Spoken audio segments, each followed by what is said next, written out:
There was a question sometime last week.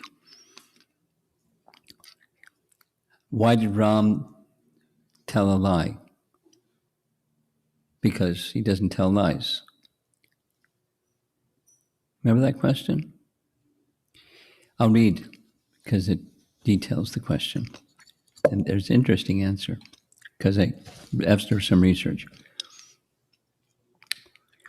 Sri Ramachandra made a statement that he could not recognize the difference between Vali and Sugriva. Thus, he did not shoot his arrow the first time Vali and Sugriva were battling, expressing the concern that he did not want to shoot his arrow at the wrong brother. It quotes the language from Ramayana. Yet, some acharyas indicate that Lord Ram did not shoot his arrow because of an additional purpose. He first wanted Sugriva to correct his mistake or his offense. What was that offense? Not properly respecting Lakshmana. What was that? Sugriva offered the bough of a tree with some leaves for Ram to sit on, as well as himself, but he neglected to do the same respect and courtesy for Lakshman. Hanuman picked up on it and Hanuman provided. So that was the offense, and Ram wanted Sugriva to mend that offense. And how it was done was by the garland giving a vine from some tree, and so Sugriva had to bow down before Lakshman, who placed the garland over him.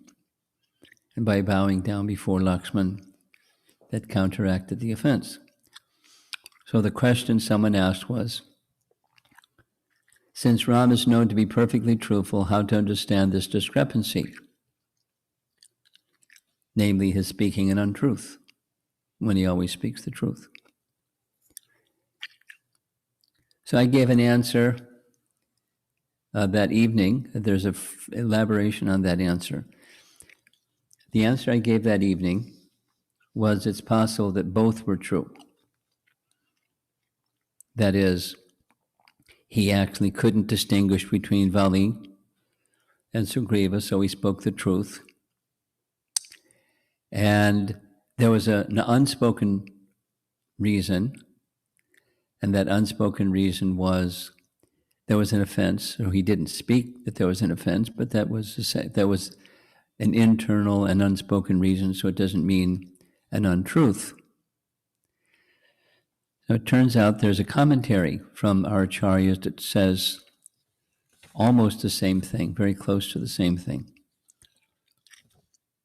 So specific to that, what Ram said, I didn't shoot the arrow because I didn't recognize, one brother from the other brother. I didn't want to shoot the wrong guy.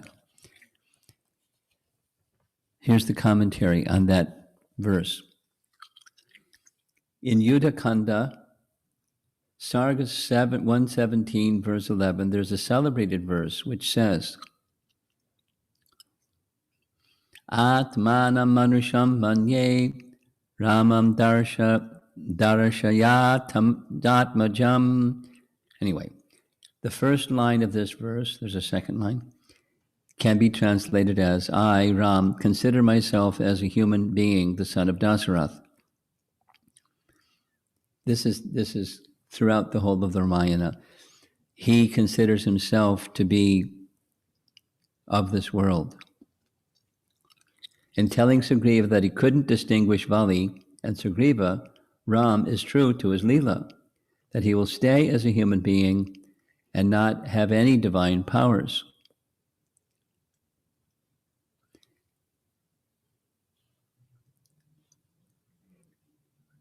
For example, he used weapons given by the sages, like Vishwamitra, Agastya, etc., and hence he was successful in his endeavors.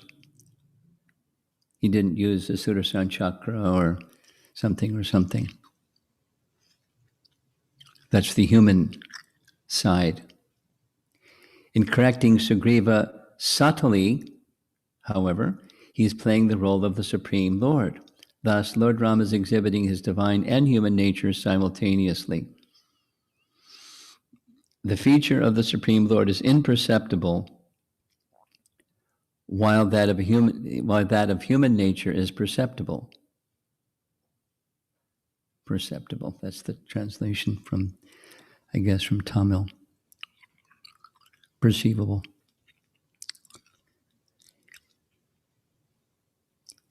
Yeah. Therefore, considering the human facet, Lord Ram is not speaking an untruth. That is, not exhibiting his divine powers and speaking accordingly, he couldn't distinguish. Now, if he's omniscient, why he can't distinguish?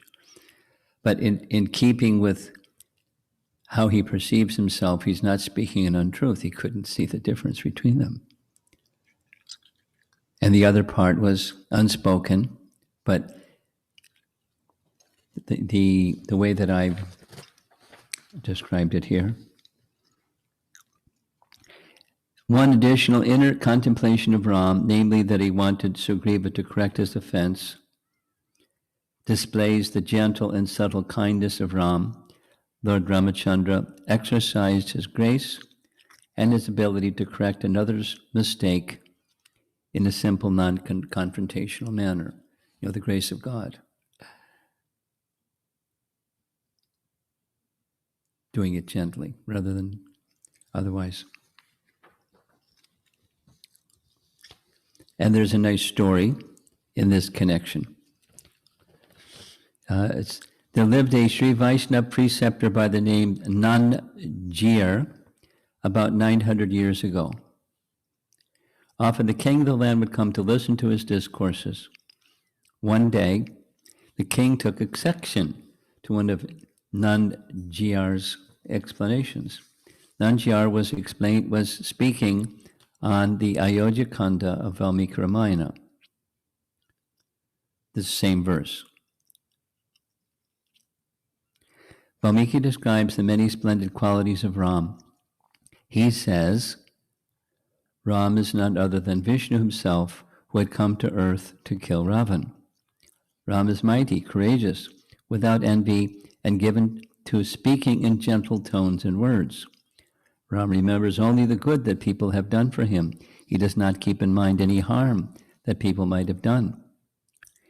Valmiki lists many such qualities of Ram and says that in his good qualities, Ram is like Dasarath.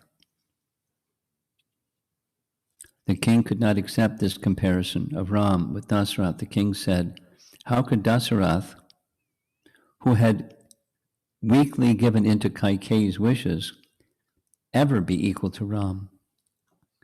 Nanjir quoted the above verse from Yudhakanda and said that Ram declared gladly that he is Dasarath's son.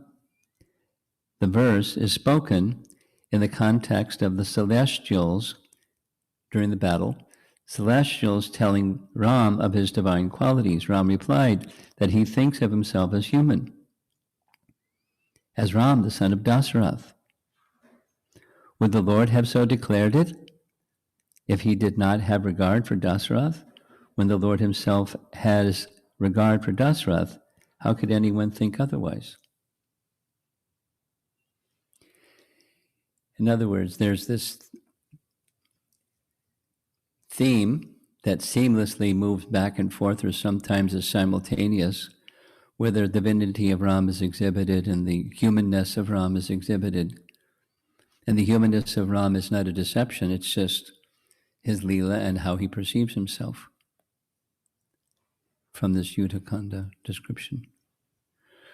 And thus, saying I couldn't distinguish between the two brothers wasn't an untruth.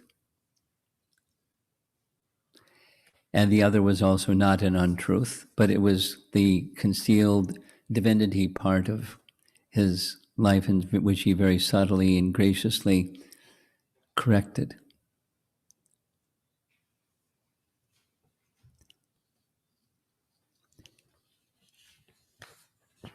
There's another explanation that's given in by one Sri Vaishnava commentator that makes the statement, Sugriva, you're an offender, much like Vali.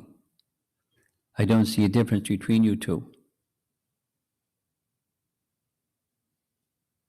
That's one explanation of, I don't see a difference between the two. No, the explanation was in terms of their physical appearance. Here's what it says, the physical appearance. Ram consoled Sugriva, explaining that he was unable to distinguish the monkey from his brother. Their features, dress, ornaments were similar, too similar. He suggested that Sugriva again challenge Vali, but this time wearing some distinctive marks so that Ram could tell one from another.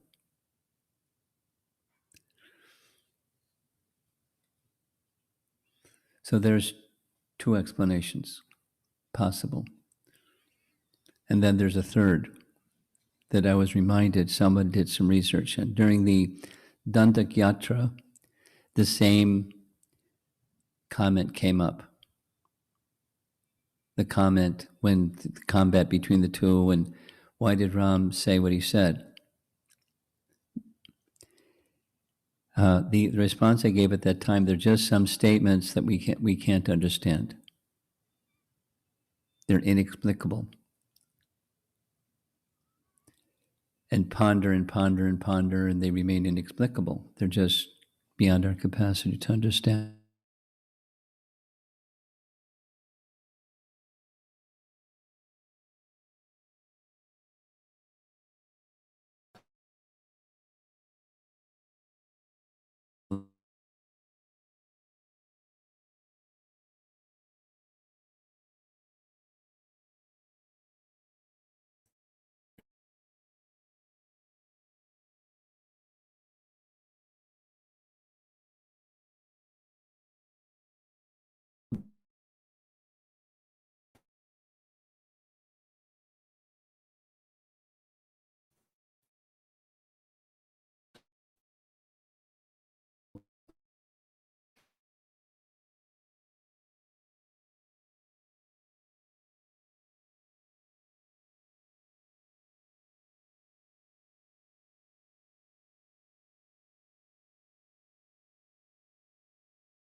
Anger among brothers may not subsist long. Even if long-standing, it may cease along with the cause of it. Now, Ram thought such and such. My question about this commentary on Mahabharata is, Ram's explanation of why he killed him was because he was sinful. The kind of sin that he did, in fact, was punishable by death, according to the laws of Manu, that the kings of the Ikshvaku dynasty were obliged to follow. Death penalty for one who did what Vali did. And here he's saying, I should not then kill the innocent elder brother. He's not innocent. Anyway, I'm not going to have an argument with Madhvacharya, but Ram says differently. Another is, anger between brothers generally comes to an end again at the impending death of either. The immediate punishment of either may cause lasting regret for the other. And so Ram, free from any blemish, did not think it fit to kill Vali. Now, in this fight. Therefore, when enmity has arisen among relatives, death of either of them should not be caused quickly by the adherence of the other. It is only to illustrate this principle that the son of Sugriva, the son of Ravi, or Sugriva, the sun god's son, and also to avoid any possible future regret, Ram, knowing all this, did not kill him. And my doubt about that is, it was a quick turnaround when he did kill him. And it gave a little buffer of time, a little something, window to process his brother's going to actually die. Anyway, that's Mahabharata commentary by Madhvacharya. And for this evening, this is a happy section, because we read many sad sections. And this is Sita is found.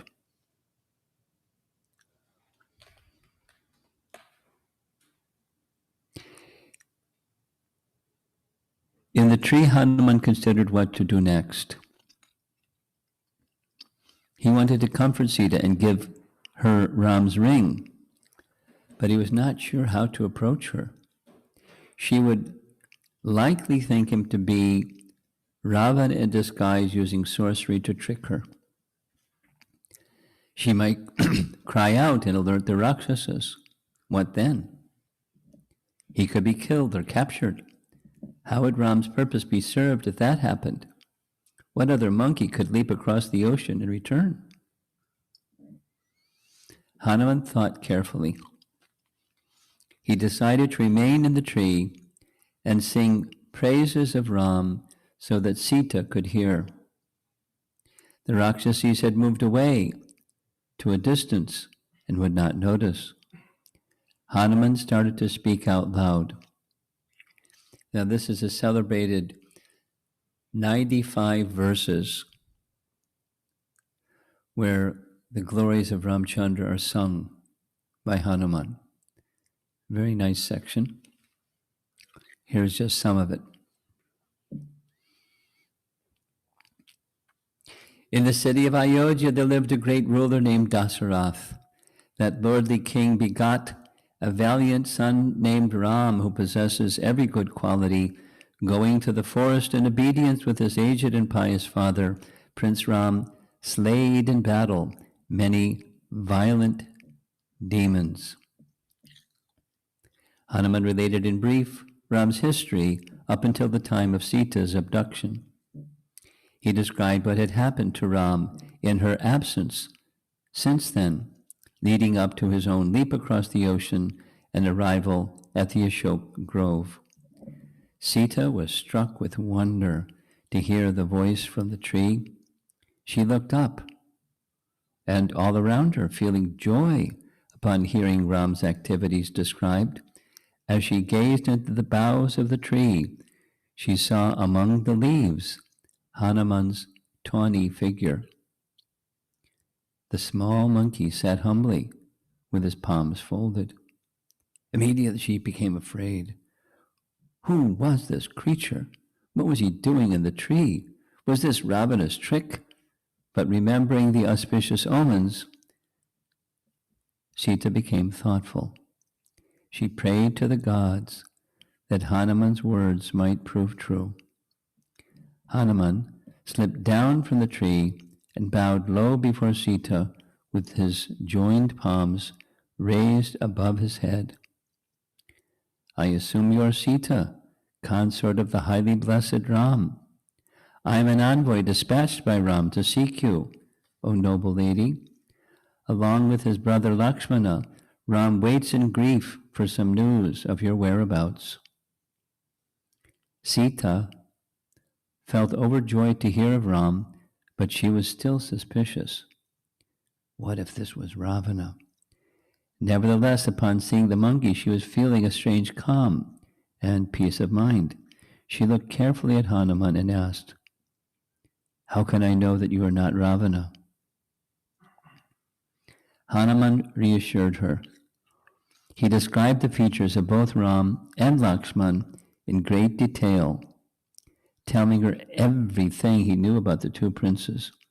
Hanuman then told her about himself, and now he had come to meet Ram. He spoke confidently.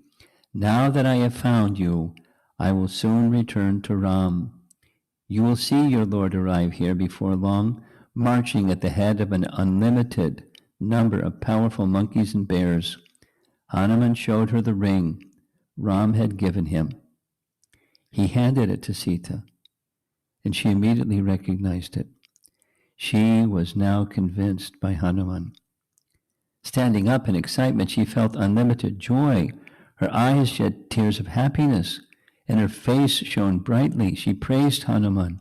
You have achieved a great feat in crossing this wide ocean and entering this formidable city. O noble monkey, surely you are the foremost of Ram's servants. Another celebrated verse from Ramayana. Sita wondered why Ram himself had not come there. Why had he not smashed the city of Lanka and taken her back?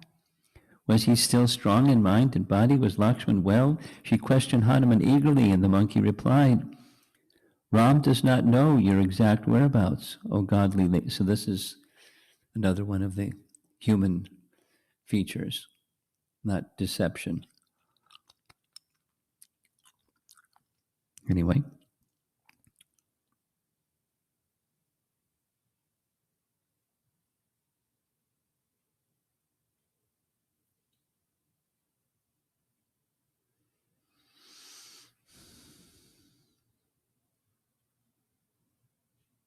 Ram does not know your exact whereabouts, O godly lady, but he is well and awaiting news of you.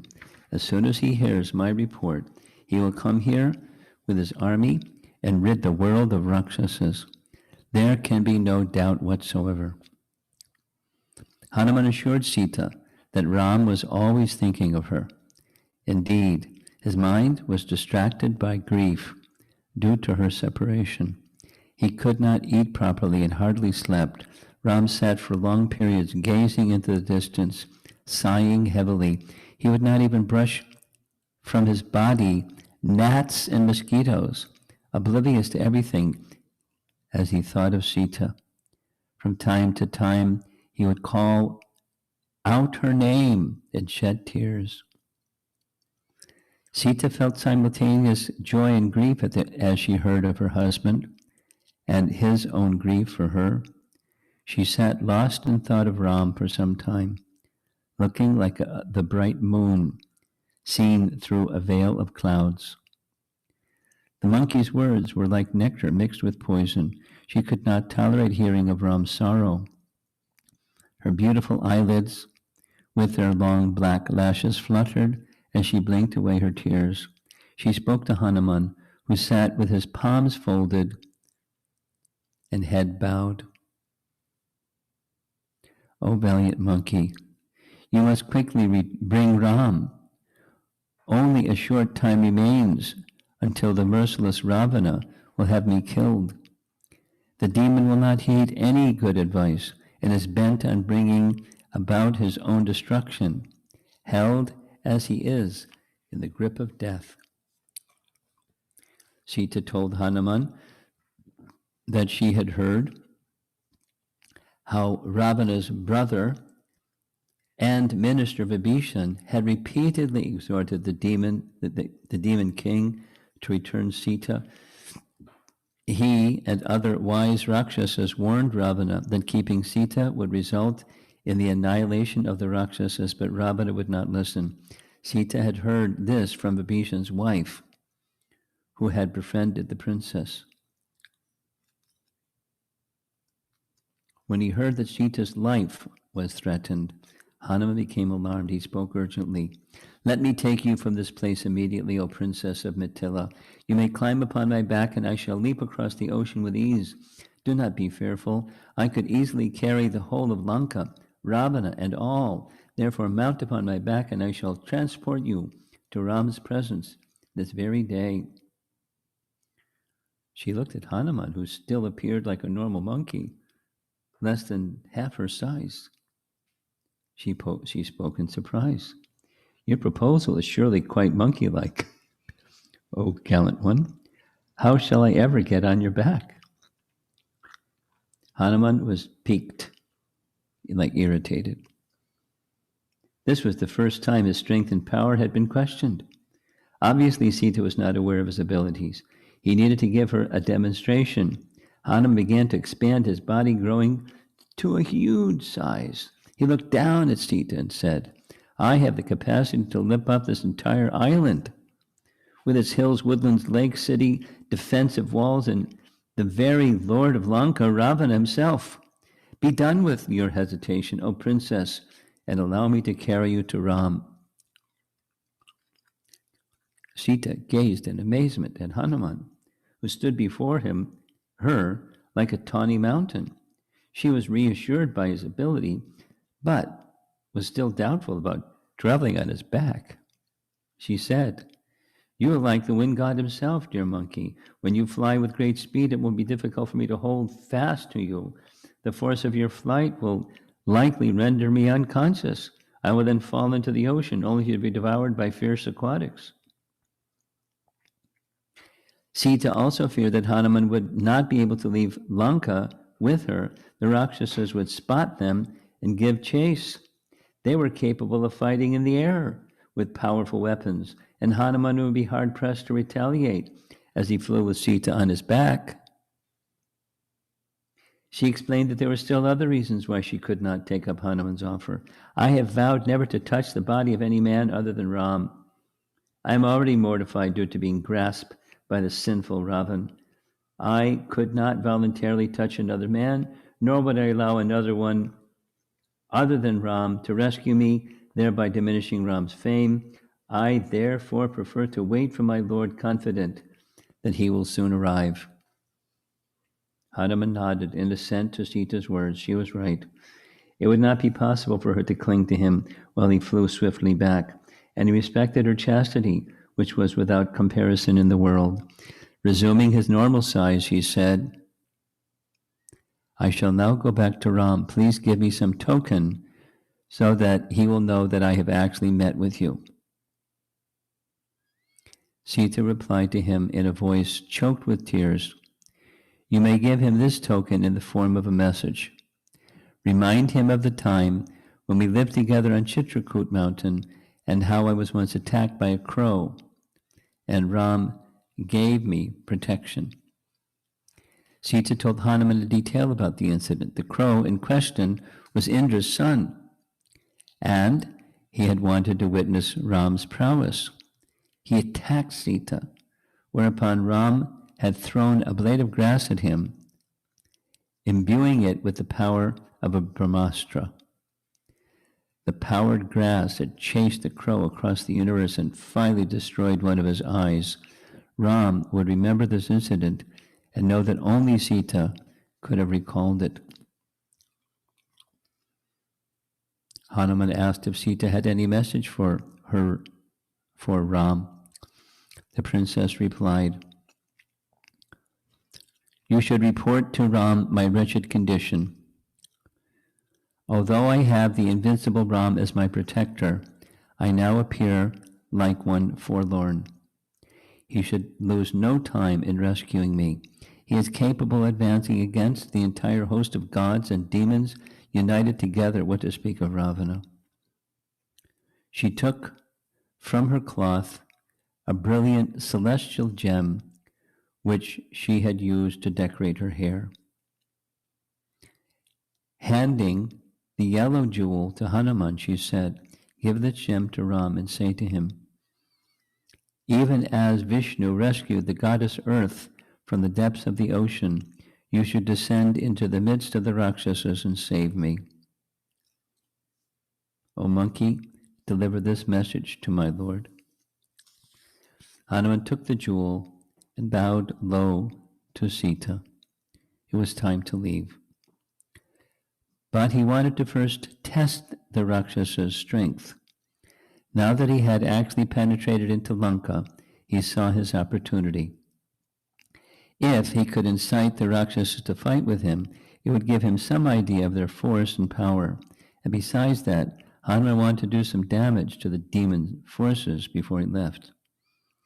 Thinking in this way, Hanuman, still in a vast form, began ripping up the trees and bushes in the gardens. He tore down the walls and archways and hurled them into the ponds. Moving like a tempest and roaring all the while, the Vanara created havoc in the grove. He took up a huge iron bar and stood at the entrance of the garden, eagerly awaiting the arrival of the Rakshasa troops. Okay, battle. The inhabitants of Ravana's palace were terrified to hear Hanuman's roar. Along with the crash of trees and the cries of frightened animals, the Rakshasis who had been buried in sleep woke with a start. They saw Hanuman standing at the gate of the garden like a towering hill. Some of them had already noticed that Sita was speaking to a monkey, and they questioned her about his identity. "How should I know anything about this wonderful being?" she replied. "You are the ones skilled in sorcery and magic. Why then can you not ascertain for yourselves the nature of this creature?" Some of the Rakshasas ran in fear to Ravana. They reported to him that the monkey had entirely destroyed the beautiful gardens, leaving only the large Simshapa tree under which Sita lay. Ravana flared up, his eyes blazed, and hot tears fell from them like drops of burning oil from a lamp. He thought for a moment, this attacker was probably a powerful emissary of the gods or even Vishnu. No one else would dare assail Lanka. Ravana ordered a select band of Rakshasa warriors, the Kinkaras, to capture Hanuman. 80,000 of them immediately gathered and left for the garden. The massive Rakshasas were endowed with extraordinary might, had large teeth, and held fierce weapons. They rushed in a body toward the Ashok Grove, keen to lay hold of Hanuman. 80,000, that's a lot. What's at the border between Russia and Ukraine? How many troops? 30,000? Something. 80,000.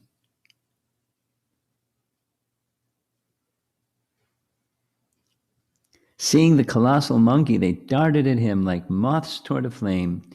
They attacked Hanuman with their sharp-edged spears, maces, clubs, iron pikes, and scimitars, surrounding him and shouting loudly. Waves of arrows sped toward Hanuman, rushing through the air and sounding like a roaring gale.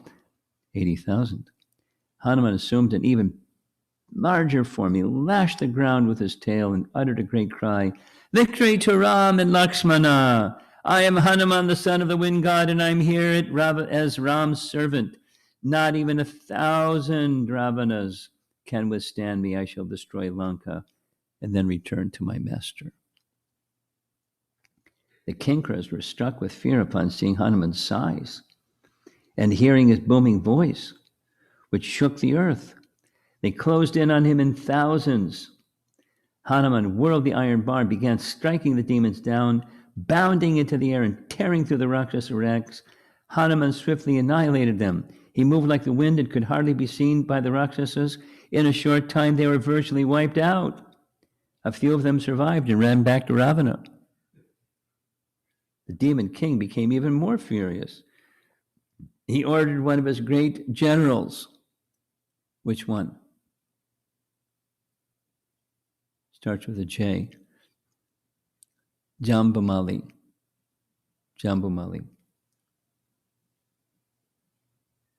There's a nice painting of Jambamali getting smashed by Hanuman.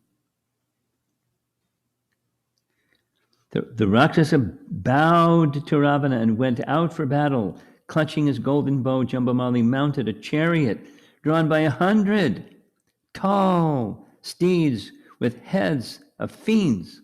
He twanged his bowstring, making a sound like thunder, and roaring with anger, raced toward the palace gardens. Meanwhile, Hanuman had been looking around to see what further destruction he could cause.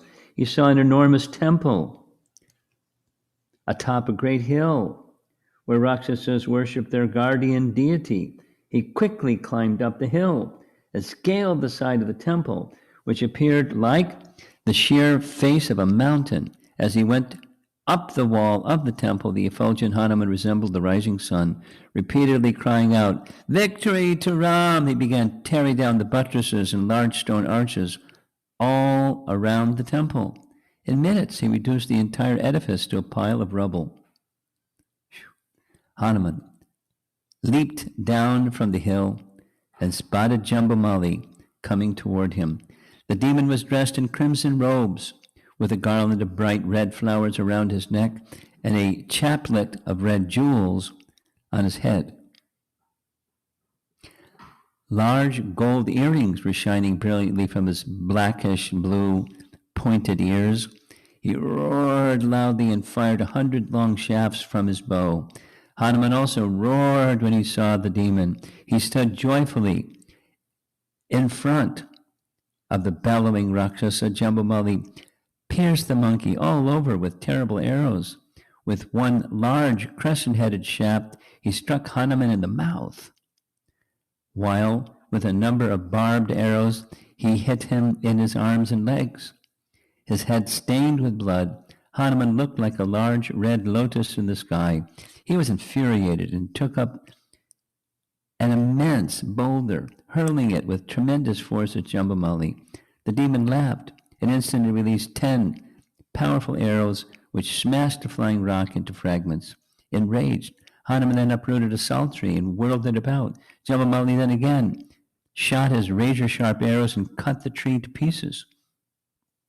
He continued to pierce Hanuman with more and more arrows.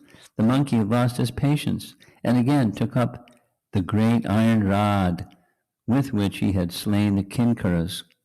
With innumerable arrows sticking from his body, he rushed toward the demon. He bounded into the air and came down onto Jambamali's chariot, bringing the rod down onto his skull. Smashed by Hanuman, the demon's head was pressed into his body, which itself was crushed into a shapeless mass. The chariot was shattered, and the demoniac donkeys ran here and there, bellowing in fear. That's it for Jambamali. Ravana was astonished to hear that Jambamali had been slain. He ordered again 7 more of his generals to go out for the battle. The Rakshasa warriors went out to meet Hanuman, shouting in joy, each of them eager to excel the other in battle. They mounted large chariots, overlaid with golden armor and decked with banners and flags, rumbling like thunderbolts. The chariots rushed towards Hanuman. The demons were expert in the use of celestial weapons, and they began to release all kinds of missiles at the great monkey. Hanuman leaped into the sky and wheeled about with his arms and legs outstretched. He dodged the arrows and missiles of the Rakshasas, who themselves rose into the sky to fight him. As he sported with the Rakshasas, who each held a golden bow, Hanuman looked like a powerful wind god, playing among thunderclouds with streaks of lightning. He swept down upon the demons one by one, striking them with his hands and feet. Hanuman killed all of them, and they fell to the ground like mountains struck down by Indra's thunderbolt. Hanuman then descended to earth and stood again at the gateway to the gardens, eager to fight with more demons. The ground was strewn with bodies of Rakshasas and smashed chariots. Elephants and horses cried in dissonant tones, and blood flowed everywhere. In order to strike terror into the Rakshasas and create dissension among their ranks, Hanuman shouted, "Send out your best fighters, Ravana. They will meet the same fate as these here. I am Hanuman, servant of Ram. Soon millions of monkeys like myself will arrive here, accompanied by Ram himself. What use is your fighting? Release Sita now and restore her to Ram." Ravana decided that Hanuman could not possibly be a monkey.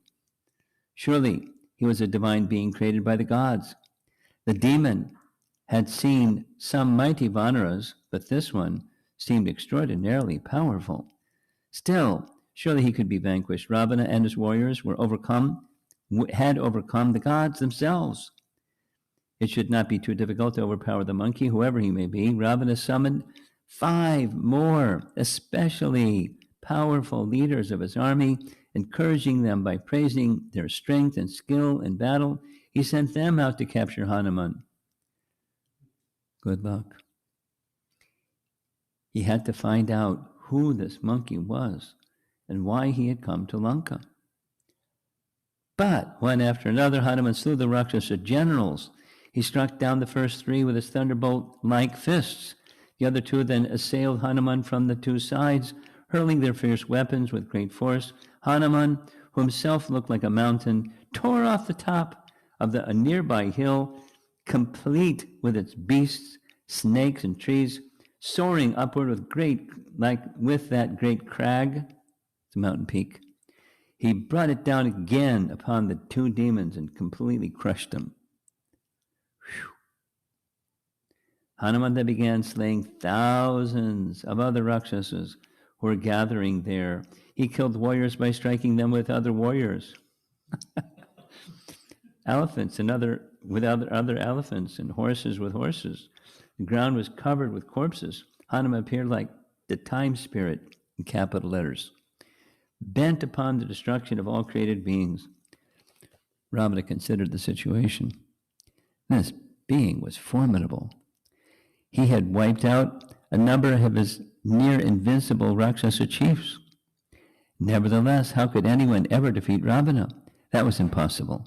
Admittedly, the goddess of Lanka had previously come screaming to him, speaking of his imminent destruction, but Ravana was still confident.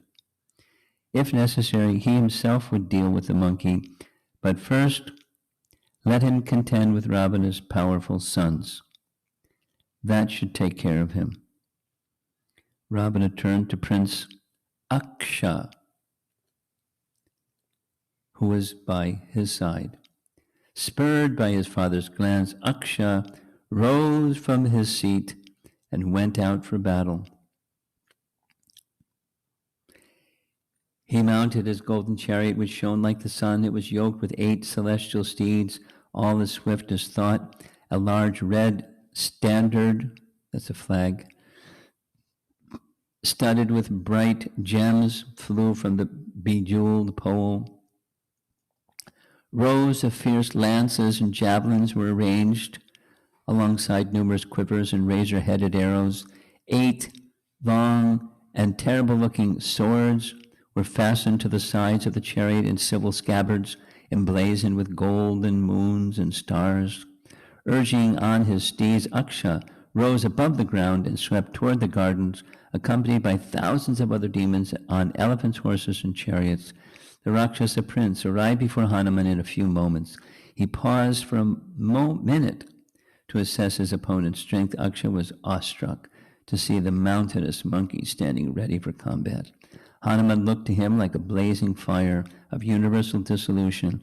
But the prince was accomplished in battle, and he felt no fear. He gazed at Hanuman with his large red eyes, which resembled those of a lion. Aksha drew his great bow to its full length and sent 3 powerful arrows toward the monkey. The arrows struck Hanuman's head, and he bled profusely, giving him the appearance of a newly risen sun. Hanuman, with his eyes bulging in indignation, looked down at the Rakshasa. Aksha wore a breastplate, which seemed to be made entirely from gems.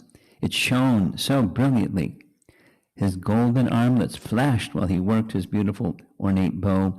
As he assailed Hanuman, Aksha seemed like a dark cloud covered by a rainbow, pouring a shower of flaming arrows onto a large mountain. Seeing an opportunity to again display his prowess for Ram's cause, Hanuman roared in joy, sprang into the air. He darted about, evading Aksha's arrows with the speed of the wind. Aksha's chariot followed him through the air like an elephant approaching a large covered well.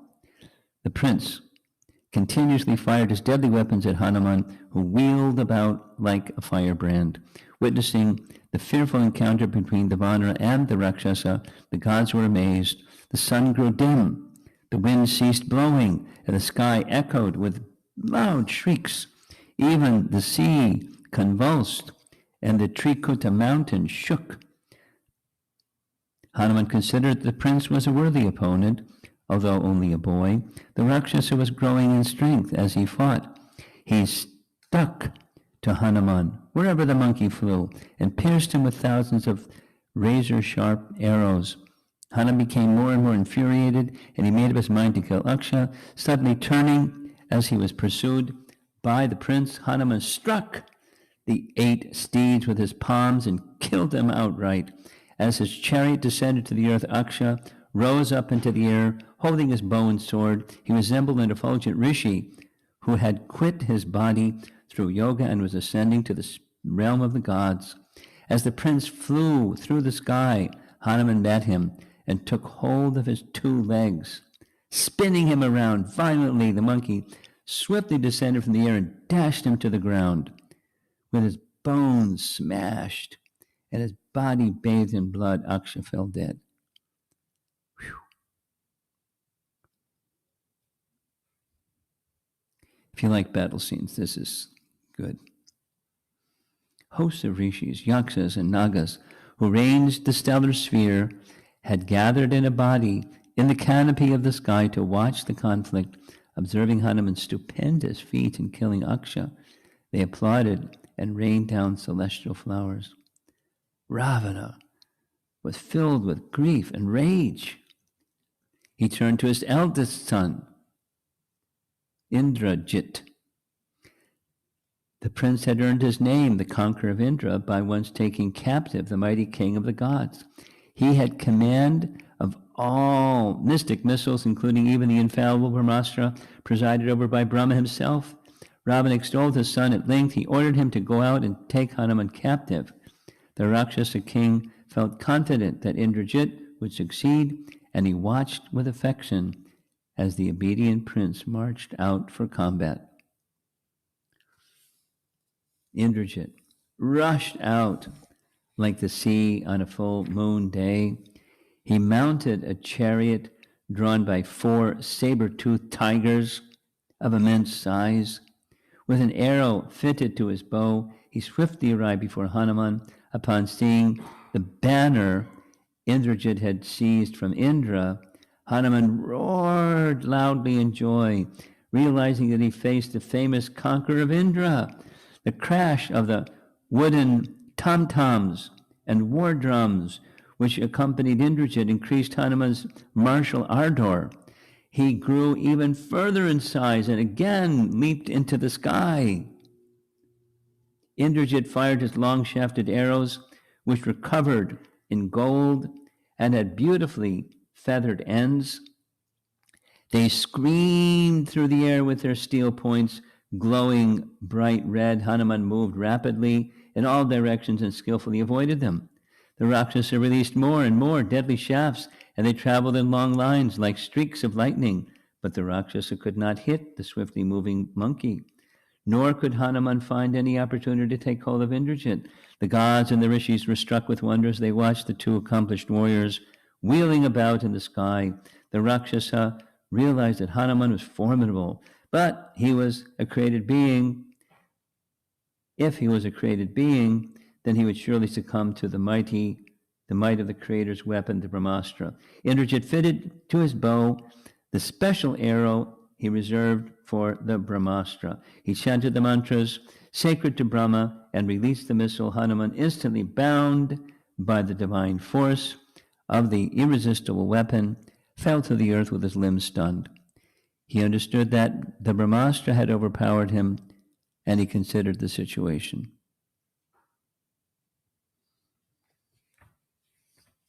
Hanuman had been given a boon by Brahma, that the Brahmastra would only be effective upon him for a short while.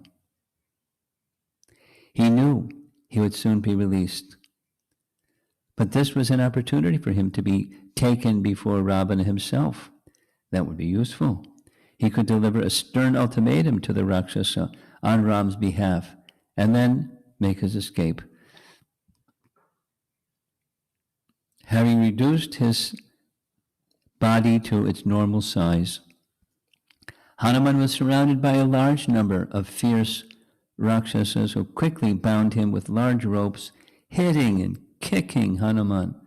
They began dragging him towards Ravana's palace on Indrajit's order.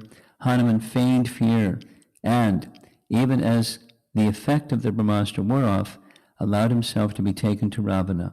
Within his mind, the monkey thought only of Ram and how he could best serve him now.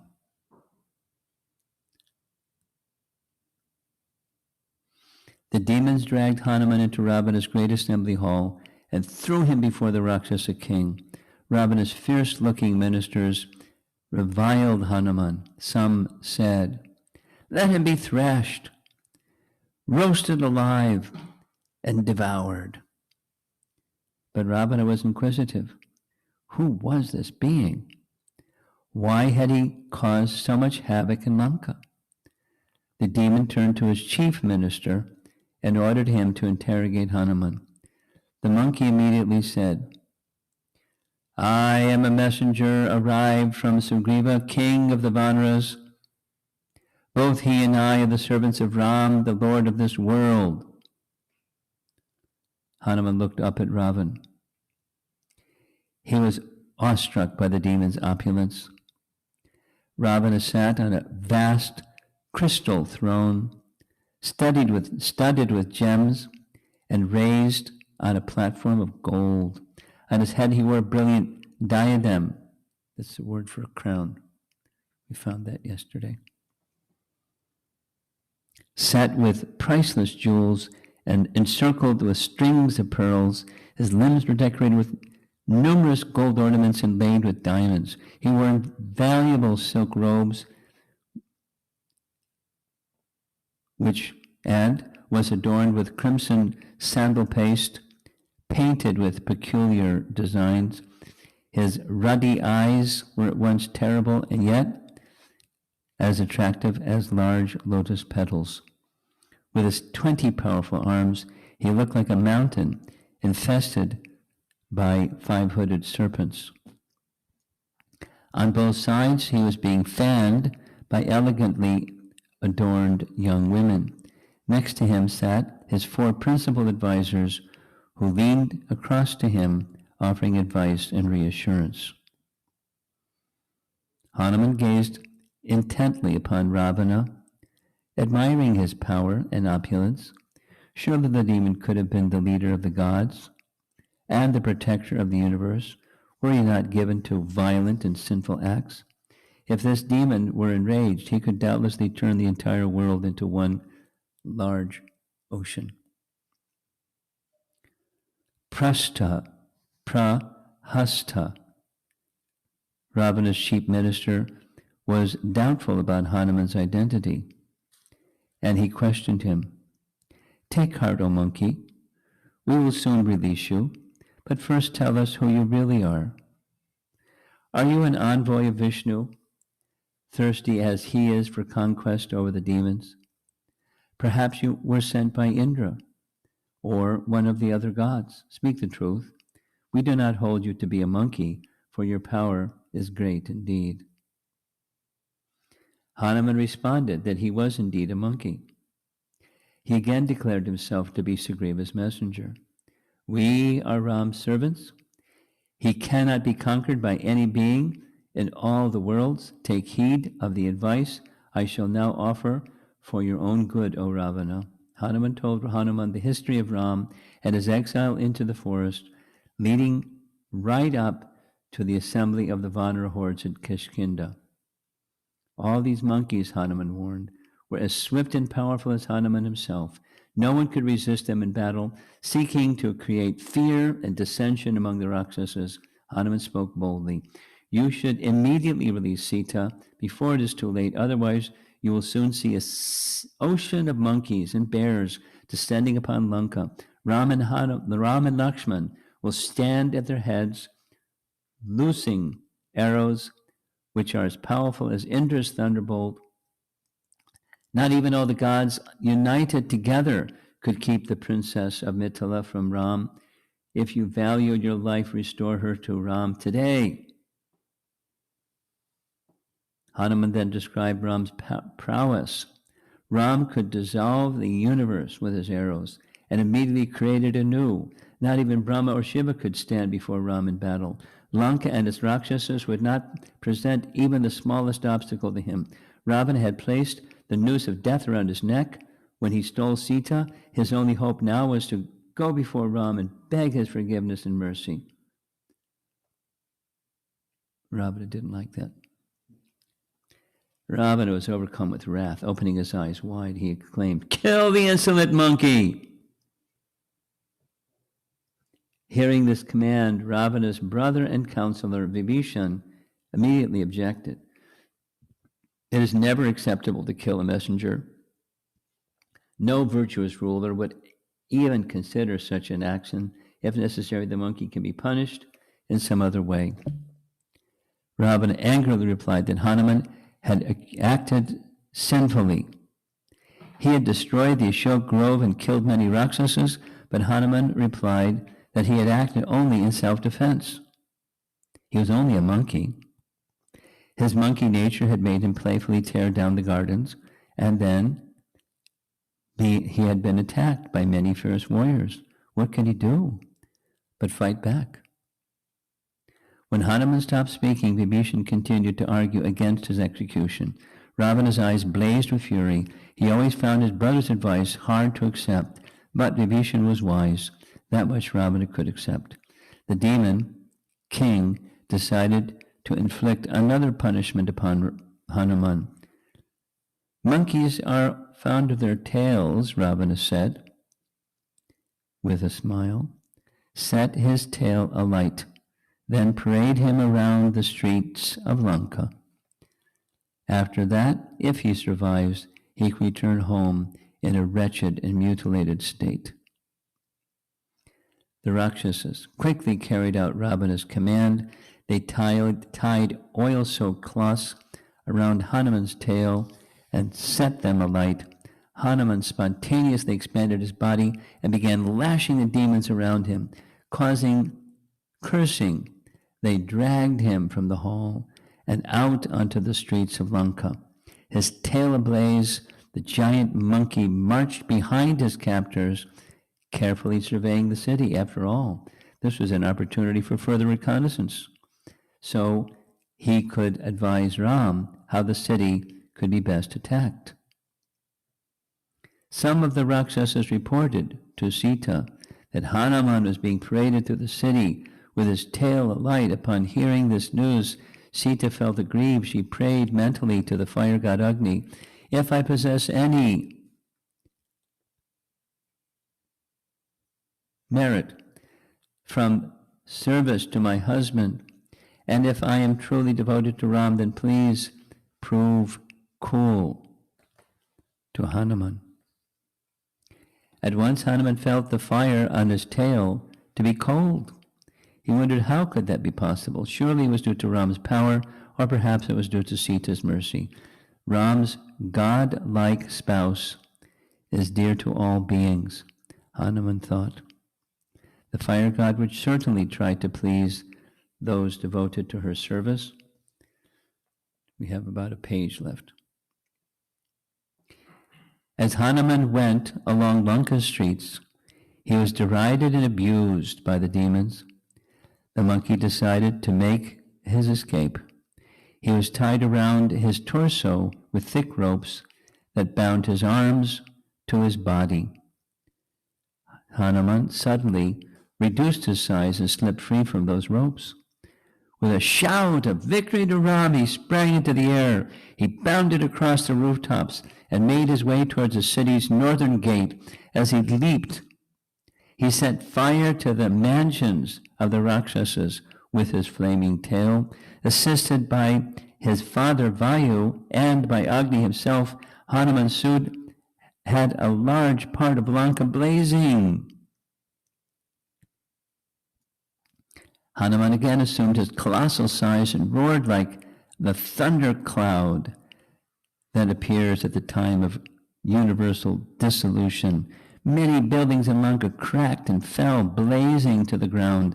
The Rakshasas ran and flew in all directions, shouting in terror. Seeing Hanuman standing like a mountain, they considered that Agni himself had come to destroy Lanka. Rakshasas fell from the high windows of their mansions, their blazing bodies resembling meteors. Molten gold and silver flowed in rivulets, carrying sparkling gems in every description. It seemed as if the whole of the Krikuta mountain was ablaze. Huge scarlet and orange flames leaped up, and dense palls of black smoke hung like clouds around the mountain. Some of the powerful Rakshasas attacked Hanuman. He took up a massive club and smashed them, killing thousands. "Here is the mighty and vengeful Indra," some cried. "Surely this is Yamaraj meting out his awful punishments," said others. Still others considered that Shiva had come there blazing with fury. Indeed, it might be any powerful deity, for the sinful Ravana had angered them all at different times. Perhaps it was even the infallible and unassailable Vishnu, Lord of the entire creation. Hanuman stood on the northern rampart and looked around at the blazing city. Scenes of chaos and turmoil met his eye on all sides. He felt satisfied with his work and decided that it was time to return to the mainland. In the sky above him, the gods and rishis had assembled and were extolling him with choice poems.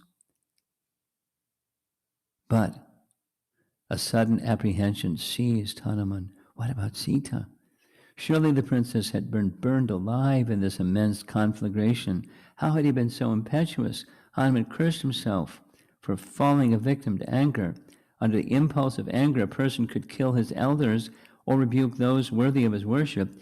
Had he let himself come fully under the sway of his fury, with no thought of the terrible consequences? What would happen now if Sita were killed? The monkey felt gripped by despondency. Even as Hanuman thought this, however, he heard from the sky the Charanas saying, "Hanuman has achieved a great and marvelous feat. This city of Lanka, thickly crowded with demons, has been burned on all sides. It now stands as if shrieking, and yet the gentle Sita has not been harmed in the least." Reassured by the words, Hanuman decided then to depart. He leaped across the Arista mountain on the northern shore of Lanka. As he ascended the mountain, which reached up into the clouds, large rocks broke under his feet and scattered down the mountainside. Deer and lions started, and fled in fear. Large trees were crushed beneath Hanuman's tread, making a loud cracking sound. On the summit of Arista, Hanuman crouched down, ready to leap across the ocean once more. Shouting Ram's name, Hanuman leaped into the air. Again, the pressure of his leap pressed the mountain down into the earth. All the trees shook and shed their blossoms. Vidyadharas, Kinnaras, and Gandharvas, who were sporting in the mountain slopes, rose into the air as the mountain vibrated violently. Thousands of lions living in the mountain caves roared together with a terrible noise. Last sentence. Hanuman rose high into the sky and soared away from Lanka, his mission accomplished.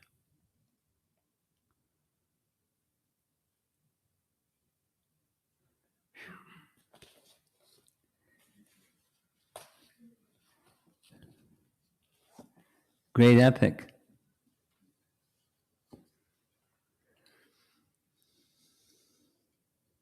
There's sad parts and there's good parts,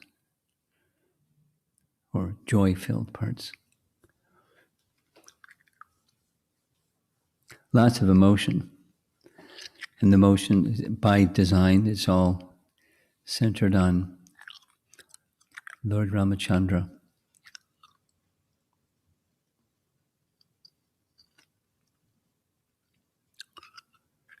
I was hearing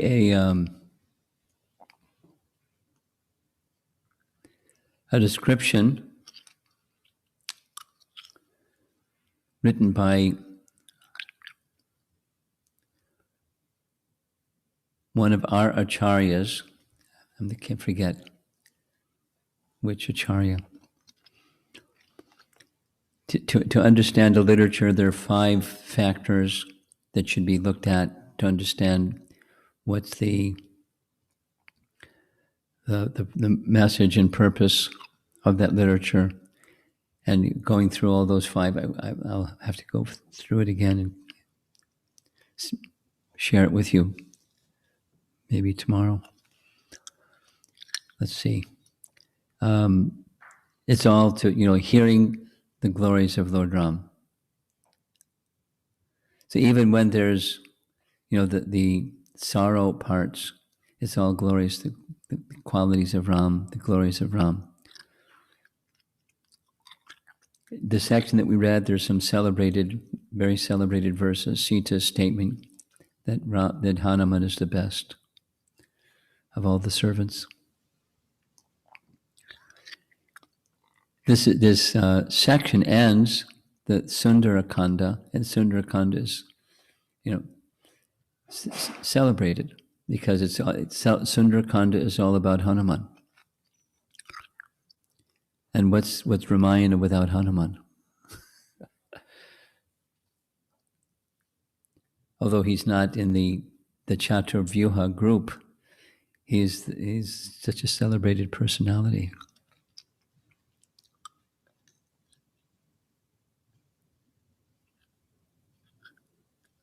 Okay.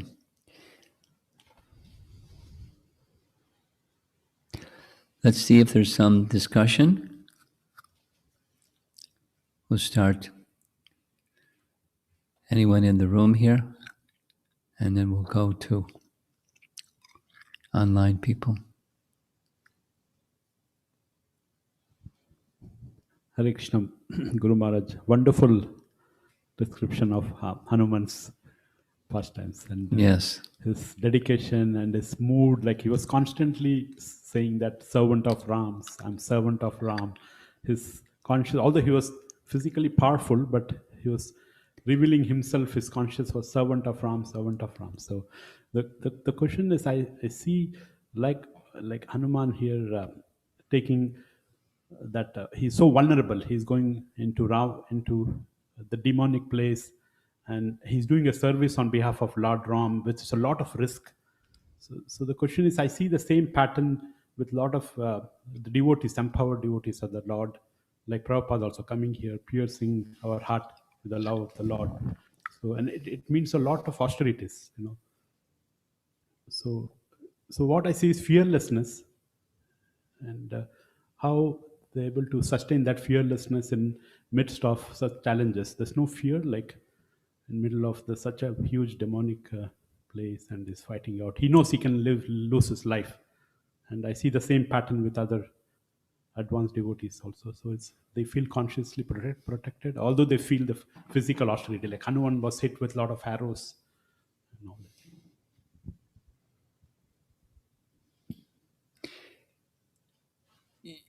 Your remarks are mainly appreciation, but the question within the remark is, how does one become fearless like that?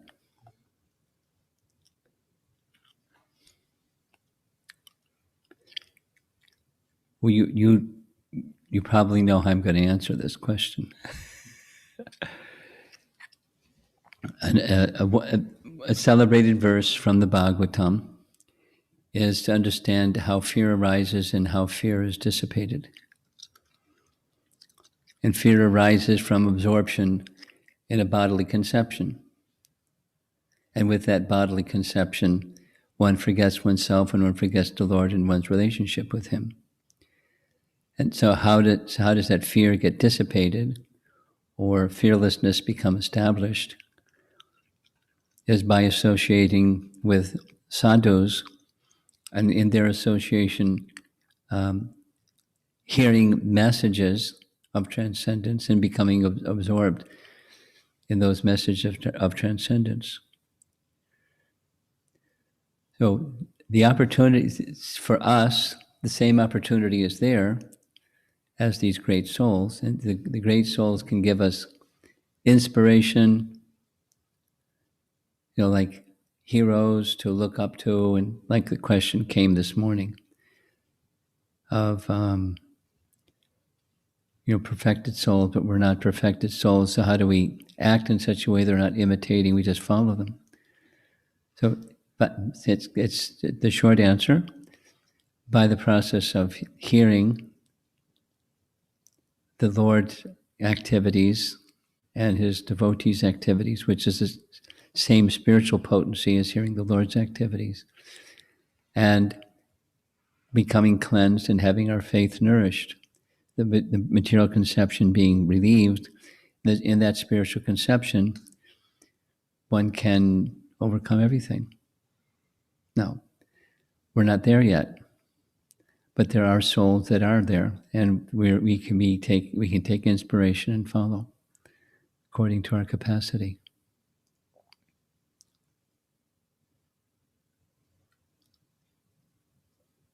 And those that are following in this, fantastic way, they have different moods.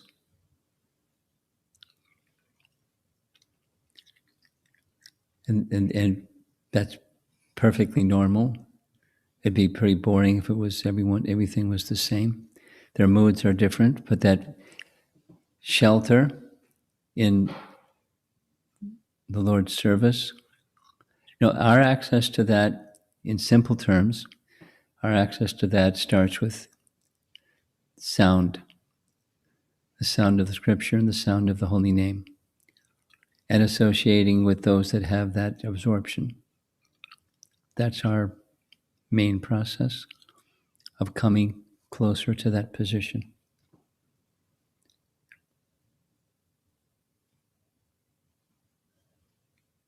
Yeah. Hare Krishna Maharaj. No, for the online people. Okay. Can you hear me? All right. Good. Yes. All right, Hare Krishna Maharaj. That was a pretty interesting chapter. I noticed during the entire thing, I think my dad mentioned as well, while Hanuman was basically destroying like every single demon, one thing that was always there is that his war cries, everything, when he was talking to Ravana, everything, he kept mentioning Lord Ramchandra himself. Yes. And then there are days, I think people can relate, especially me. There'll be days like I probably won't even say like the word Krishna once during the entire day. Ooh. Sometimes, which is pretty rough. So Do you chant japa? Yeah. Okay. Of course, sometimes like when I say it like that, I mean like focusly. Okay, I got it. Meaning it kind of thing. Got For it. him, he was like kind of like life or death thing.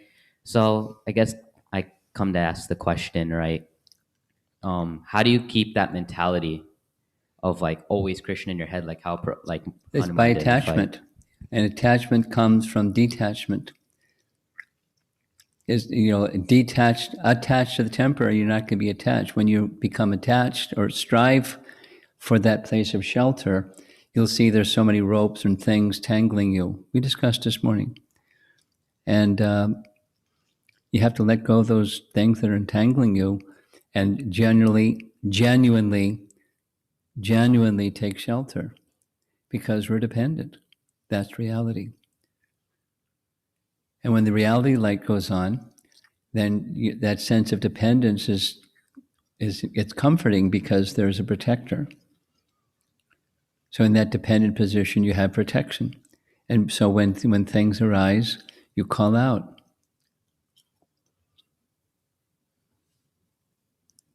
I find myself, just as sharing, without even thinking about it, just calling out Govinda's name. Govinda! Without thinking about it. And then realizing, wow, where'd that come from? And it was with feeling. And so feeling comes from something you're attached to. We read this the other day. Ajamila had feeling for his son. Sneha, feeling. So he called out the name Narayan with feeling. Although it was Abbas, immediately the Lord's agents were there for protecting him. So with feeling. But, supposing you don't have feelings, supposing they're, it's mechanical or, dutiful, but not with feeling. Different things can happen. Hearing is the best. Supposing you don't hear so well, then you can get smashed. Then you'll have some feelings, and then at least for a little while you have some feelings about the helplessness of your situation, and then when things become stabilized, it becomes business as usual again. But so the best method is hearing. And hearing carefully has that potency. And whatever the coverings are, heard attentively or carefully, the coverings are lifted. And then the real feelings are what's exposed. We're dependent. It's who we are. We're meant for Krishna's service. It's who we are. And the servant is attached to the master. That's what, a servant that's not attached to the master is not a servant. So the dasya rasa is where it starts. In relation to the name, service to the name, service to the sound, service to the sound. The Bhagavatam and the name both have form. And so you become attached in a sense of dependence.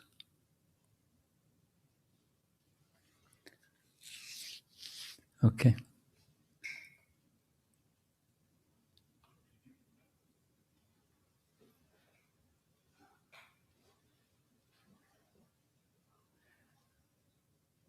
Uttam Bhakta? Gopinath, you got your 6 questions?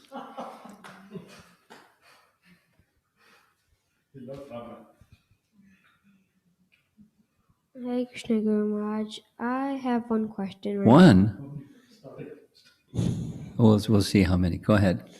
I have one question right now, and that is, when Hanuman was battling the Rakshasas after talking with Sita, why didn't Ravana just come and battle Hanuman himself? Because he wanted big people like little people to help them. He's the backup in case everything else failed, but he gave them some service. They like people to help them. And that's what they're there for. They're there to help the big person. So it's a relationship, and he gave them some service. They like chivalry, and so here's some chivalry opportunity. Oh, great! Off I go. Okay.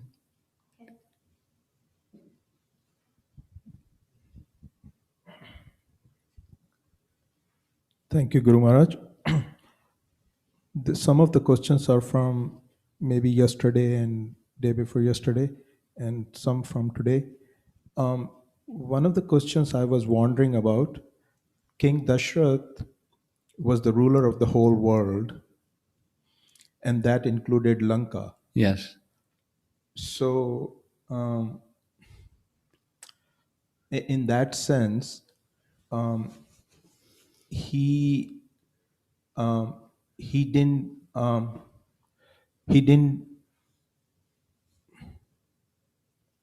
for the lack of better word, he didn't care what was going on in Lanka. No, that's not correct. Janistan is another. Janistan of the whole Dandak forest had its history in relation to Ikshvaku's son. It's part of his kingdom. So it's not that he didn't care. Or means he didn't have absolute control over what was. Well, obviously he didn't have say. absolute control because look at what they were up to. Okay. But he was ruling, and of course, rulers aren't anyway. If something happens, they attend to it, but they may not immediately attend to it. I see. Situational based. Yeah. Yeah. Okay.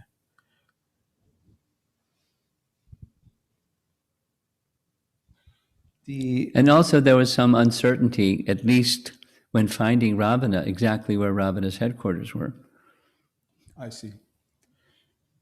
I mean, he headed south, but it was not known. At least that's what we have the understanding of. Where was Ravana's headquarters was not known to Ram.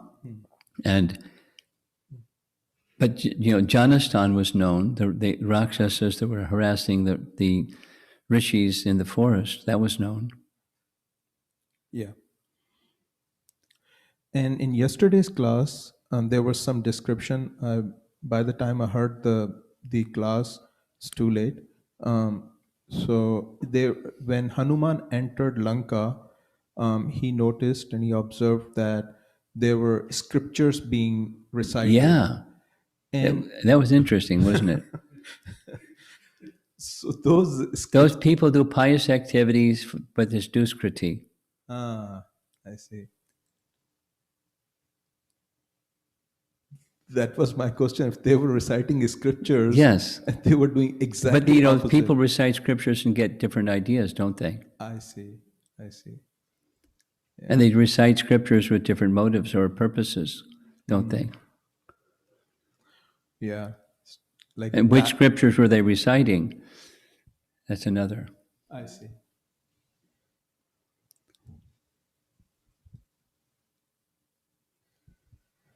And yes, the other question I had from a couple of days ago is that had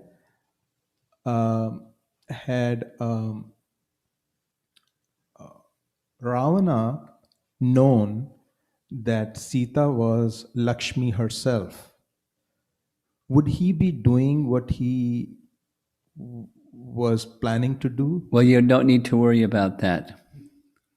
Because one who has the mentality of Ravana doesn't even think, he can't see himself, what to speak of the Lord and his consort. That would be a huge thing, Well, to see but Lakshmi. it's a notional only question. To say it again, one who has the disposition like he has, that which is spiritual is blocked completely.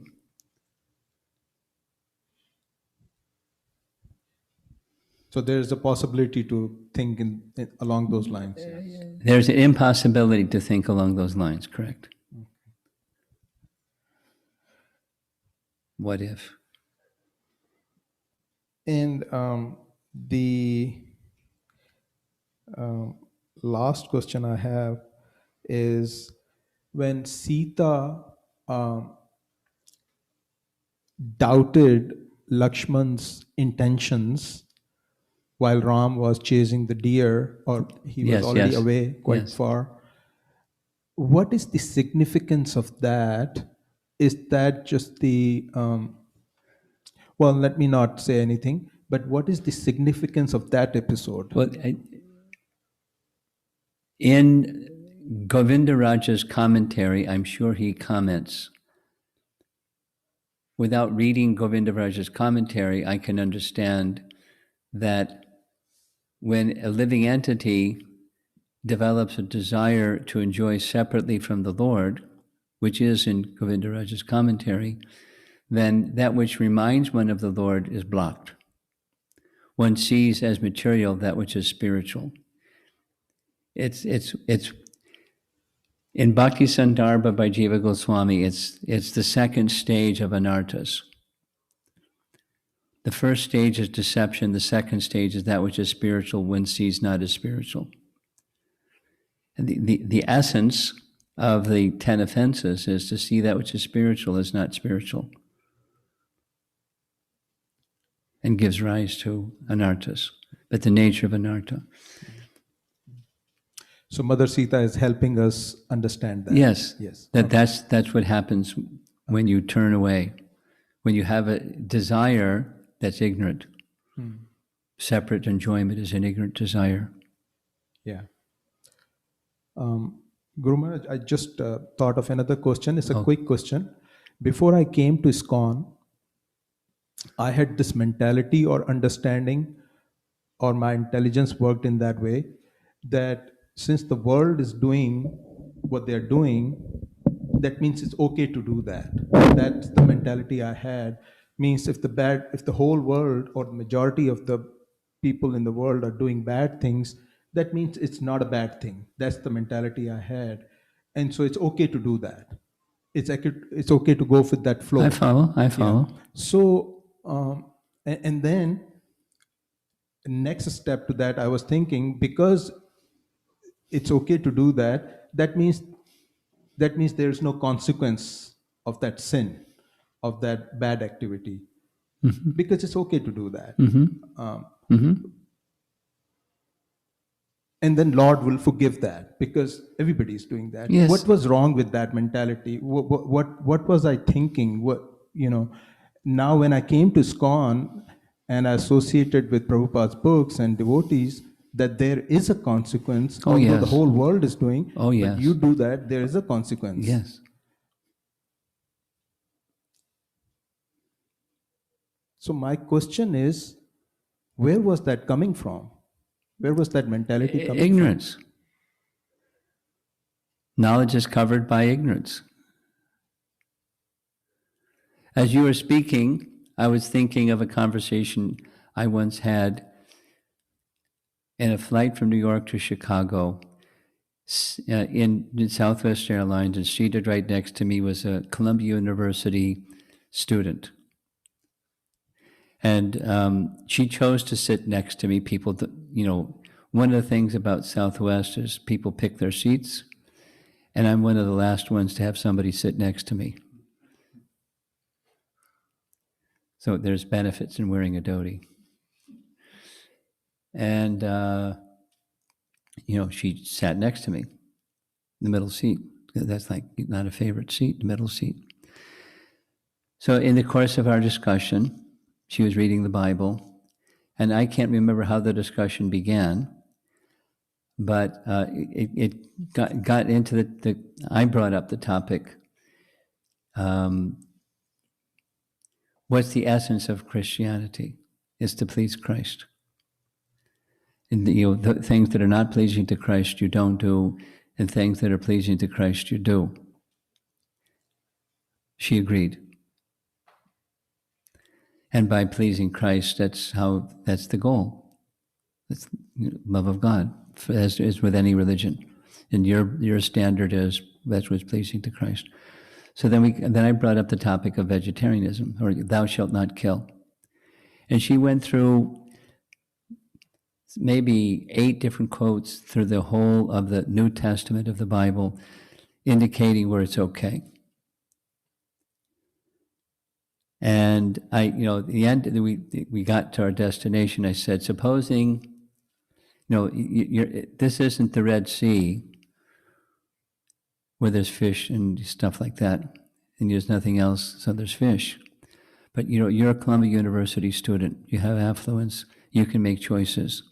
Supposing you're in a position to make choice, and you see Christ carrying a lamb in his arms, and you ask him, can I have that lamb? I'd like to eat the lamb. What's he going to say?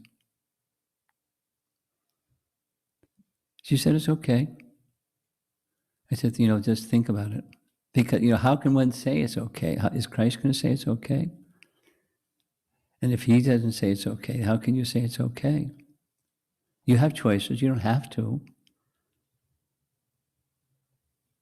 And the injunction is there, thou shalt not, so pleasing Christ, and thou shalt not kill. So it just was, think about it. That was where it parted. Because the goal is to please, do that which is pleasing. So think about it. But, covered. And having scriptural support to say it's okay. One of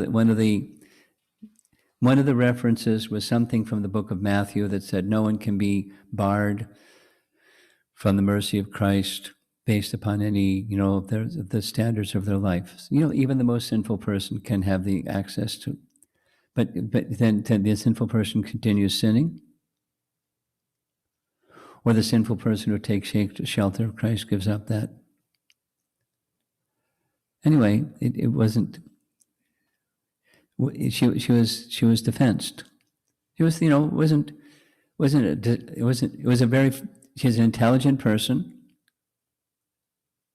You know, college intelligence kind of person, and you know, friendly. It wasn't a confrontational kind of exchange. But she bought into it. So back to your question, you know, how does one think like that? Ignorance. Knowledge is stolen away by illusion. Maya pratyajna.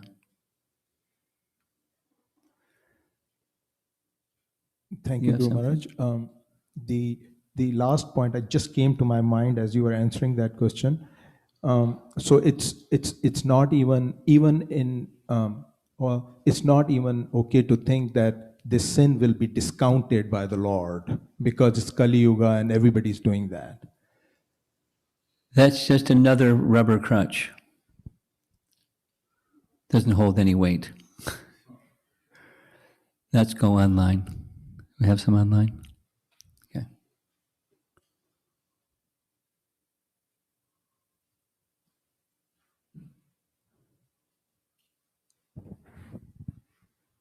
First question from Snehavali Devidasi. Mm-hmm.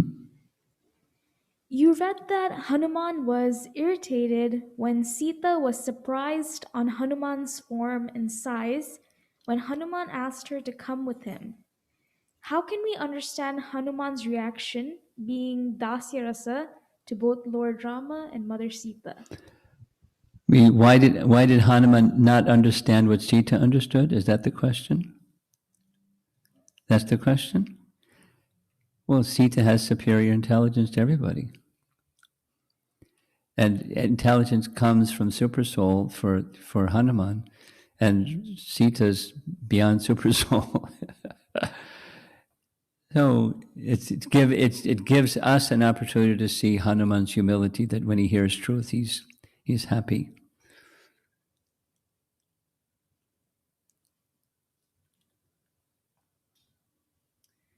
Next question from Chinmay Desai.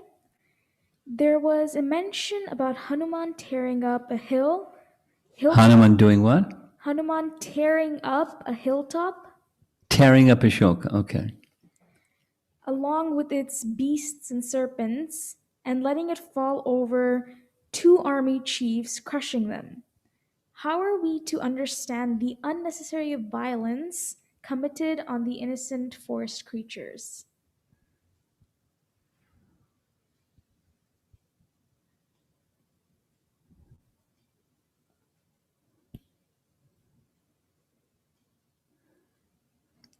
If I was a forest creature, I would be happy if Hanuman did such things. Any association with Hanuman is good.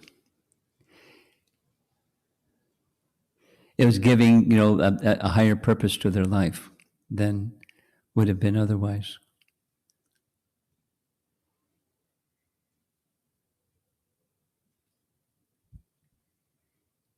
Next question from Amara Devidasi. Sri Ram sent Hanuman to find Sita, and Sri Hanuman found Sita, but additionally he devastated, I think it meant destructed, Lanka. Was he sure that Ram will be pleased? Oh, yeah. How should we go an extra mile in our services for Sri Guru's pleasure? Well, go the extra mile. You better become pure enough to know what the extra mile should look like before you try to go there. And otherwise, you know, be content with just going within the distance that's been assigned to you. Like, this is Amara's question. So, Amara, I don't know if you've been asked yet, but someone is going to ask you for the Memorial Day weekend to plan a drama along a particular theme. Uma will be in touch with you if she hasn't already. And then, you know, so the extra mile. Your service is the drama. And then, the extra mile might be, sound effects or, whatever. Embellishments that will make the drama even more meaningful and memorable and emotion stirring than otherwise. So there's the basic, and then it's a little bit like a child learning to draw. And there's the basic thing of learning to draw. Somebody sent me an image of their child's making the face of Hanuman, and it's a child's drawing, and it's clear it's Hanuman. But that child that continues to draw and draw and draw, it's going to be the extra mile. It's going to be refinements and refinements and refinements. So that's my answer to your question. Stay focused on the basics, and as the basics become devotionally accomplished, then the refinements and the extra mile part will come. Hanuman was a warrior, and so he did the extra mile warrior program. That's it. Sanchari, I thought so.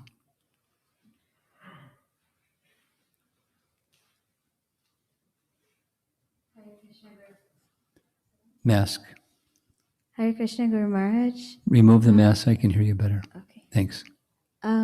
As you were reading and we were talking about Lord Ram's more human-like qualities, I was wondering how we would explain that to someone who is not of the faith, essentially, and like the comparison that we usually draw with Jesus Christ being the Son of God, and saying Well, we that don't usually he's- do. We hear that from others. Oh, yeah.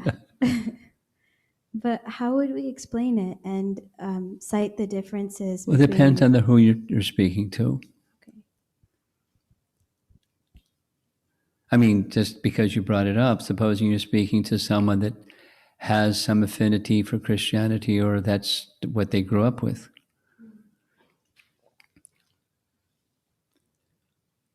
And, you can perhaps depends on the person, but perhaps you could say, just like Christ in this way, we have some appreciation of Ram in a similar way.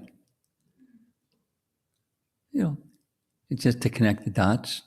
Not necessarily they have to, have faith in your words, but just to connect the dots. Or, I guess it very much depends. So let's say it's not somebody that grew up with that tradition, but somebody that marvels at that this, in one of the evening readings, that someone was just an appreciation. It's so human-like. It's easy to relate to Ram because he's so human-like. And he is so human-like. He sees himself that way, as human-like. At the same time, it's not just, we discussed oscillating back and forth, but even more precisely, it's simultaneously. There's the divinity aspect and there's the human aspect simultaneously. And he's exhibiting both simultaneously. And that's quite amazing. Our little binary processor minds can't hold both of them at the same time, but that's what his pastime. There's a charm of being human-like, and there's the potency and the the exhibition of his divinity in various ways, in so many ways. The seven psalteries, in ways that he shows his divinity.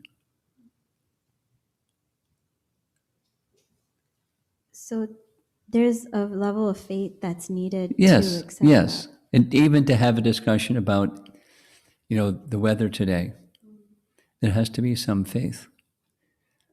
So some faith, and depends on the faith, and depends on the particular type of faith that someone has, is how you would speak to them about this topic, to nurture their faith. Thank you, Guru Maharaj. Those of you in the balcony, anything up there? Okay. Okay.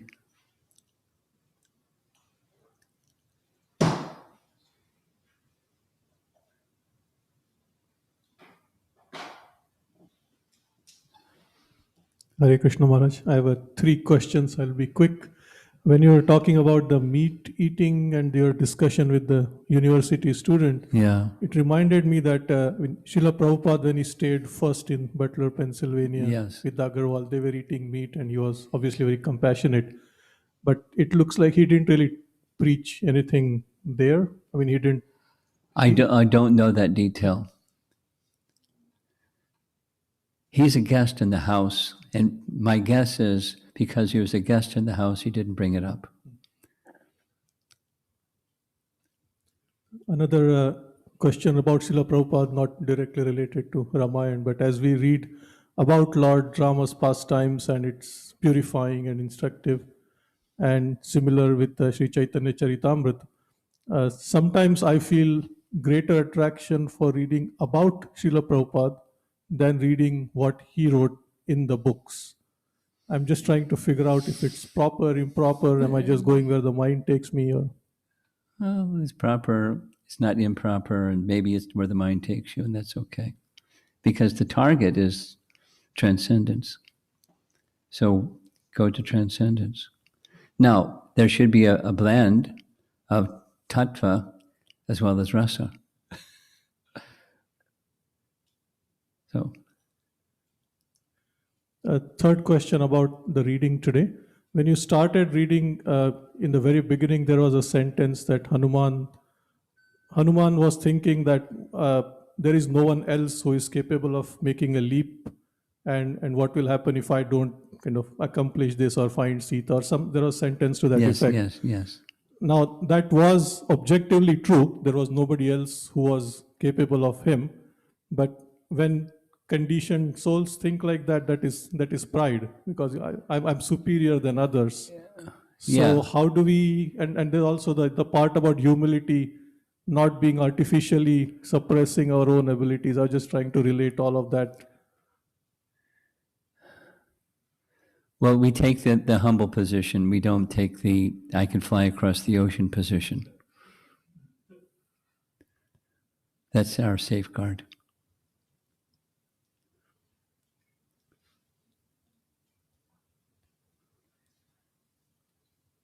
Go ahead. It's okay, one more. Thank you, Maharaj. Yeah. I was thinking about this topic, which there was a discussion. Speak so that the people remote can hear. Yeah. Thank you. Yes, thank you, Maharaj. Yeah. I was thinking about the topic which came quite a bit, even today also, Hanuman thinking in a certain way. Just now you mentioned Sita, this is about super soul, the way every of their act, how they... Yes. Yes, and there was a discussion 2 days ago in KT where you explained so well about the super soul connecting with the intelligence. Yes. So maybe this is a repeat question here. Is the understanding correct that we see Hanuman, he's fully connected with super soul. So for us, our spiritual masters and whatever we hear, we meditate on the morning prayers. My only wish is to purify my consciousness by the words of my spiritual master. So the understanding here is whatever the spiritual masters and the representatives of the spiritual masters speak, authorize, it's fully coming from the super soul.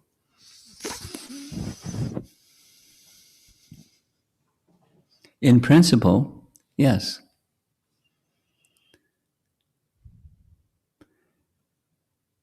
Now, what if Jayadvaita Maharaj asked Prabhupada a question once in South Africa, in Durban. How are we to process when the spiritual master can't remember a verse? It was a little more elaborate. And Prabhupada said, the spiritual master remembers what Krishna gives him remembrance of. Something like that. So the defect is not a defect. It's the instrument. So in the process of those who are not uttama adhikari, topmost perfected souls in the role of spiritual master, because that's an experience. It's a scripturally authorized experience because someone is a strict follower, but a strict follower may be in the process of evolving their Krishna consciousness also. So I'm responding to your question by saying there may be less than 100% transmission of Supersoul's message through representatives. On the other hand, someone that's kind of a degraded person can be the Supersoul's representative. Supersoul can speak through that degraded person, like in Bilvamangala Thakur and the prostitute. His spiritual master was speaking through the prostitute. He understood that.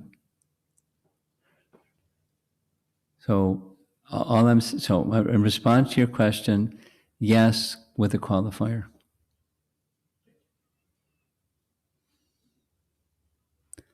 Is that anything more online? We're done. Srila Prabhupada ki jai.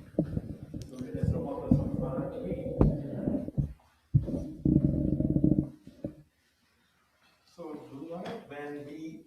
when we say human like, when we use word human like, we're talking about the behavior, because otherwise the form is we are made in the image of God.